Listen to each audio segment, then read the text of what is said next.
This is the Good Neighbor Podcast, the place where local businesses and neighbors come together. Here's your host, Scott Howell. Hello, neighbors of Cleveland and Chattanooga, Tennessee. Welcome to another edition of the Good Neighbor Podcast, brought to you by the Friends and Neighbors Group. My name is Scott Howell, and I'm your host. And joining me today is our good neighbor, Nate King of the Grit House, and I understand now you have a second location called The Flow. Is that correct? Yes, sir. We've got two locations on the property here that handle two types of training. All right. Well, welcome to the Good Neighbor Podcast, and thanks for being our special guest today. Hey, it's my pleasure, man. Thanks for asking me. Absolutely. Well, before we get started talking about your business, would you like to share a little with us about yourself and your family? Me and my wife, we've been married, 23 years. We've got two boys, one getting ready to go to Lee University coming up, going to be running track for them. And I got a 16-year-old son that he's running track for his first year this year. So they're pretty involved in extracurricular activities. And I live in my dream, man. You know, what can I say? That's awesome. And I understand your wife was supposed to be with us, but she couldn't be. And you have a representation of her. She was. So in lieu of her not being here, I brought her bobblehead. So if you have any questions for her, she'll be happy to take care of that for you. All right. There you go. I told Nathan that make sure he showed him that whenever that we came on, because that cracked me up. So if you don't, all y'all that can't see the video, we used to do some Instagram videos with us. all of you listeners out there that can't see, he has a bobblehead. We used to do some. Oh my goodness! It sounds like we got a little bit of delay here, Nate. So we'll work through that. How's that? I'll pause a little bit after you talk. Do me a favor and tell us a little bit about your business. So the first business that we'll talk about is the Grit House, which is primarily a weightlifting gym. We started that 10 years ago, and we do a lot of contest prep for bodybuilding shows, weight loss, powerlifting. We've got some strongman. It's a very, very unique kind. I'm pretty on site at the time. We've been there since the beginning. We started out as a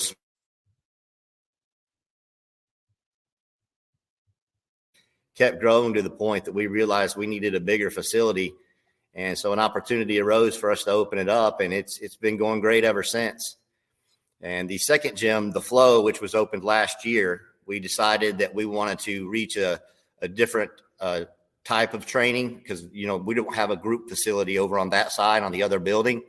So we opened up The Flow, which is catering to primarily women, but men are allowed to, but it seems to be geared more towards women. We have bungee fitness. We have some cardio classes. We've got stretching, cardio dance, things of that nature, which is a very different feel from what you'll find over on the Grit House side. So the one's kind of a hard image and the other's a lot softer image. Okay. All right. So tell our listeners about your journey. How did you decide to go into the business of opening your own gym? I started training in my first fitness studio at 18 years old, and I fell in love with it and did a lot of self-teaching at that point, just trying to learn the industry, and never got away from it, even through college and doing some of my other career moves. Always did a little bit of training on the side. Had an opportunity where I actually worked for the police department. They sent me down to Florida to get certified down there. And I was doing a lot of the fitness instruction at the police department at the time. And one of my clients that I was working with online had such a great transformation. Her husband, he knew my dream of always wanting to open a gym. But, it was one of those things where I didn't know if I would ever have the finances to be able to do it. And, he came to me one day and he's like, look, I believe in your dream. I see what you do. He's like, you want to go into business with me? And 6 months later, we're up and running. And after about a year, he said, "This was always your dream, not mine. Do you want to buy me out now?" And so I bought out his half of the business, and, don't look back, right? Just go forward. That's great. And your wife, Dawniel, she was supposed to be with us, as we said already, and couldn't be. So kind of share her part of the journey too, if you don't care. Yeah. So we got married, and, I was really into weight training and working out, and I was always trying to get her to come to the gym with me and work out. And she was one of those typical, I don't know if I want to work out with weights. I'm afraid I'm going to get big and bulky. And, I finally got her to come into the gym with me, and I'll never forget it. She sent me a text one day. She was training, and she was doing some dumbbell work. And she said, I looked over on the bench next to me, and there were some college boys that were there. And she said, I was lifting more than them. And she was so excited about that. She was hooked from that point on. And, that's a common misconception that women have, that they're just going to get big and huge. And that's simply not the case, So through that, she started to compete and started doing very well. And she actually achieved IFBB pro status in women's physique division in bodybuilding. Well, congratulations to Dawniel. That's great. That's a large achievement. Yeah, she's done a great job. That's awesome. Well, so, you mentioned there about one myth and misconception that a lot of women have about building muscle, working out and building muscle. Would you like to expand on that, or maybe mention any other myths or misconceptions that people have about the fitness industry? Yeah, so that's a very common thing that we hear. People seem to shy away from, women especially shy away from the weight room because they're afraid it's going to change their body so much. But what they don't understand is when they come in and they say, I want to be toned, that's what they're really saying, is they want a little bit more muscle tissue, because that's how you change that body composition. So this flow side that we open is meant to be a bridge between those women that are afraid to come to the gym. So we're giving them a place to come and do stretching, do some cardio work, just to get them used to working out, and then hopefully gradually lead them over to the gym side and show them it's not so scary over here. Really what you're looking for, the ultimate goal is not going to be on a cardio treadmill machine. It's going to be over there with some resistance training. Yeah. Okay. Well, that makes a lot of sense. I think some of the you said other misconceptions. Yeah. And I think you talked about some other misconceptions and things, even our gym, we have a lot of very competitive athletes. I mean, my wife's obviously, she's a pro. We've got world record holders over here. We've had a Guinness record holder over here, pro athletes in multiple genres. And, when you look at a social media platform, you can't always control all that when people are posting their pictures and their records and things. So, we got a reputation early on as being just a bodybuilding gym or just a powerlifting gym. And, that's one of those things that it's unfortunate, because we cater to so many people. And yeah, we have those individuals in here, but we also have that, 80-year-old grandma that just wants to make sure she's strong enough to get up off the floor if she falls down, or somebody that's had a car accident and needs to do some resistance training to rehab so they can get their mobility back. So, yeah, so it's one of those things I encourage people, at least peek your head in the door, and you'll see that we're a lot friendlier and not as hardcore as what you might think. Well, stepping away from the business side for just a moment, what do you and Dawniel do for fun when you're not working? Whew. There's not a lot of time for that. When you're a self-business owner and you got two of them that you're running. No, I would say I'm kind of a foodie. I'm all about going out to eat and enjoying a good meal, which might seem counterproductive to what we're doing on the fitness end. But even when we go on vacations or anything, I pick my destinations based on the places that have the highest rated food. So, that's one thing we really enjoy doing. My wife's very social, so anything where she could get out and spend time with people, even dancing, things like that. She's very outgoing like that. I'm kind of the opposite. I'm more of a homebody. So at least once a year, I have to take her dancing. That's our agreement. Well, that's part of that. That's a good exercise, dancing, isn't it? It is, and it wears me out. You'll be sore in places you didn't know you have. I love it. Well, getting a little more, even a little bit more personal, can you describe one hardship or life challenge that y'all have rose above and can now say, because of that, you're better or stronger for it? Yeah. Initially when we first opened the gym, it was such a huge risk for us. I mean, we literally, had to put our life savings on the line. And that's scary when you've got a family and 2 kids to take care of.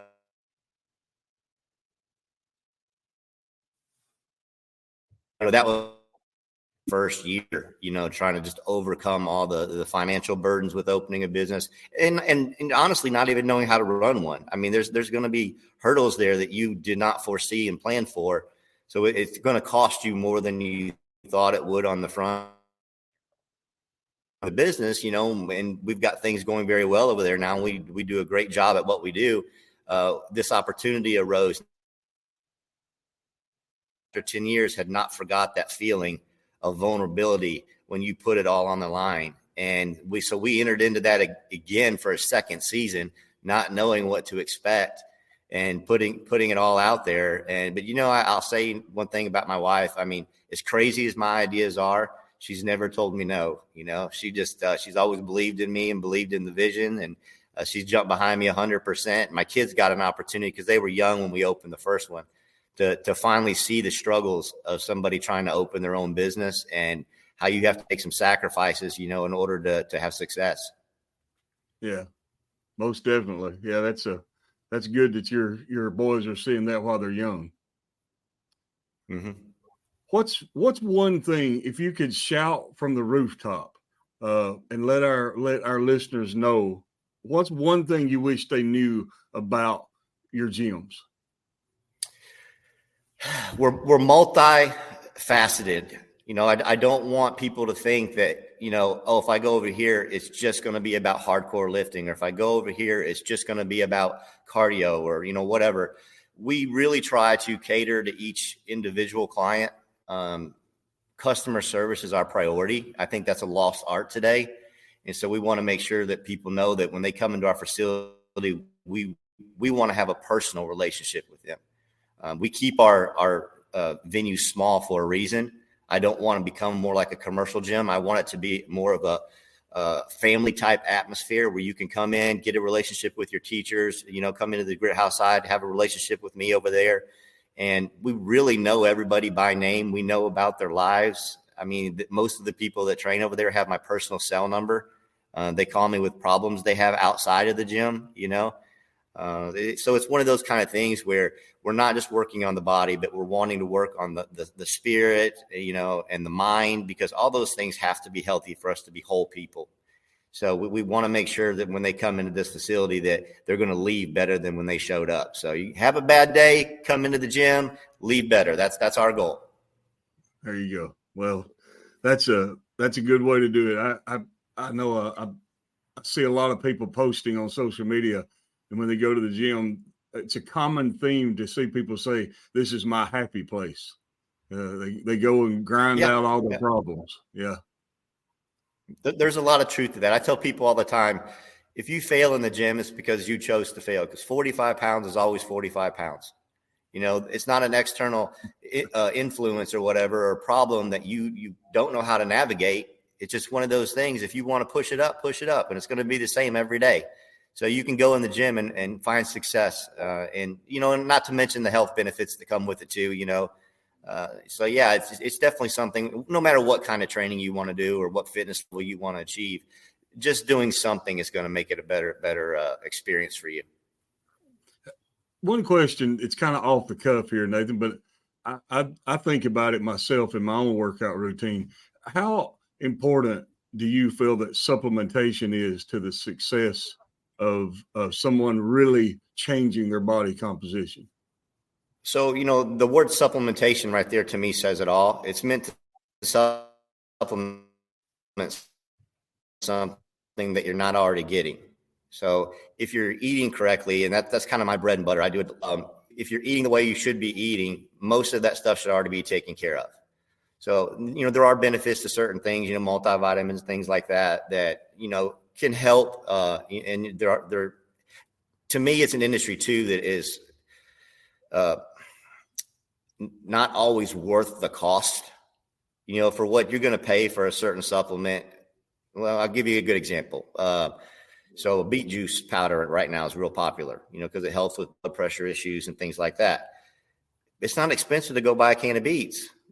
You're going to pay more on the powder version than you are on the actual whole food. And you're actually going to get more benefit from the whole food than you would from that supplementation. So it does have a place, and it can help. I mean, I got a lot of people, especially nurses and people like that have really busy schedules that can't always get their meals in. So yeah, there's a place for it, but I think that we have put so much emphasis on it, and we think that it carries so much weight, when in reality, if you would just sit down and structure your meal plan and eat correctly, you wouldn't even have to worry about those things. I mean, me currently, I don't take any supplementation. I'm not even on a multivitamin. I got away from all that about 5 years ago. And is a pre-workout routine and things like that, is that also something that you feel like is important or not? You talking about like pre-workout drink or something like that? Yeah. Yes. Yeah. So, I tell most of my clients, you want to keep your caffeine intake fairly low, because if you can actually get too much caffeine in your system, and it slows down your recovery process. So it becomes counterproductive at that point. Okay. So to me, I mean, one of my favorite things for a pre-workout is eat an apple and drink a small black coffee. Okay. That's interesting. Okay. I hadn't heard anybody explain it that way. Well, it seems to me that the pre-workout doesn't really. Go ahead. Okay, I was going to say the pre-workout, to me, it's one of those things, people think that it makes them stronger or feel better, but it doesn't really. What it does is it changes your mood, so it makes you want to go to the gym and want to train, but it doesn't necessarily make you much stronger. So it's one of those kind of things. I got away from pre-workouts and energy drinks, quite a while ago, and I noticed right away I started sleeping better.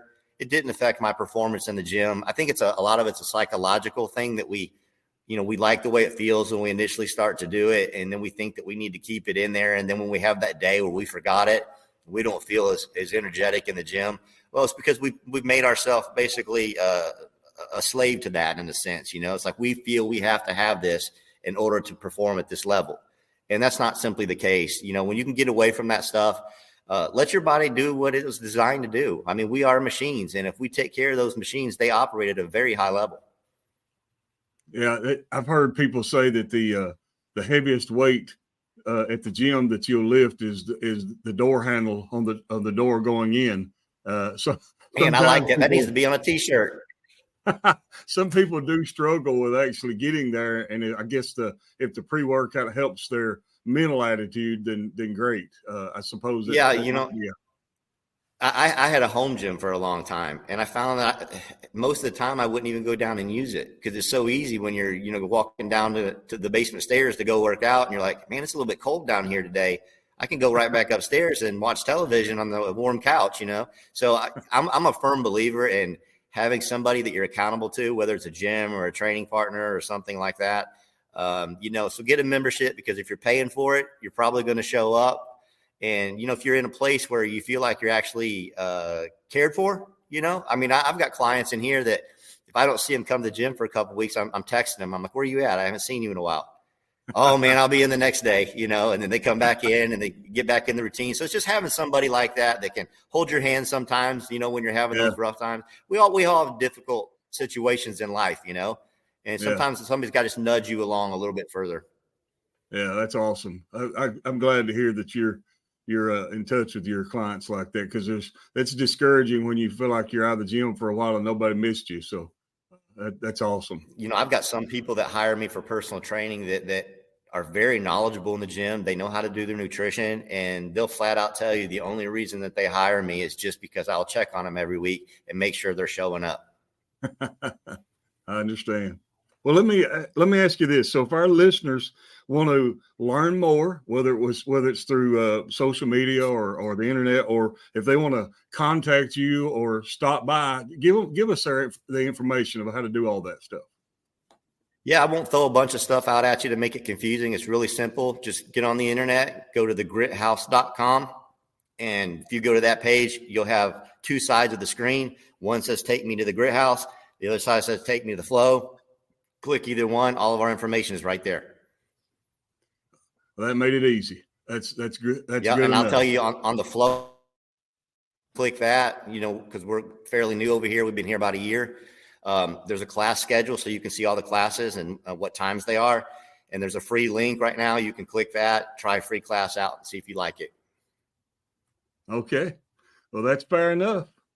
Nate, it has been a pleasure to have you on. I've enjoyed getting to know you and hearing Absolutely. A little bit about both your gyms and to wish you further success. Absolutely. Hey, and I expect you to see you taking advantage of that free class. I want to get you in one of these bungee harnesses. All right. I'll take you up on that. All right, sir. All right. Well, to all you good neighbors of the Cleveland and the Chattanooga area, after meeting Nate and Dawniel in absentee and learning more about their gyms, we hope you'll take a moment to consider all they have to offer and remember them when you need and want the services they provide. And before ending this episode, I would like to thank you all for taking the time out of your busy day to visit with us at the Good Neighbor Podcast. Always remember to support the locally owned and operated businesses in the Cleveland and the greater Chattanooga area. They are the backbones of our business community. This is Scott Howell with the Friends and Neighbors Group. Everyone go out and make this a remarkable day. Thank you for listening to the Good Neighbor Podcast. To nominate your favorite local businesses to be featured on the show, go to gnpcleveland.com. That's gnpcleveland.com or call 423-380-1984.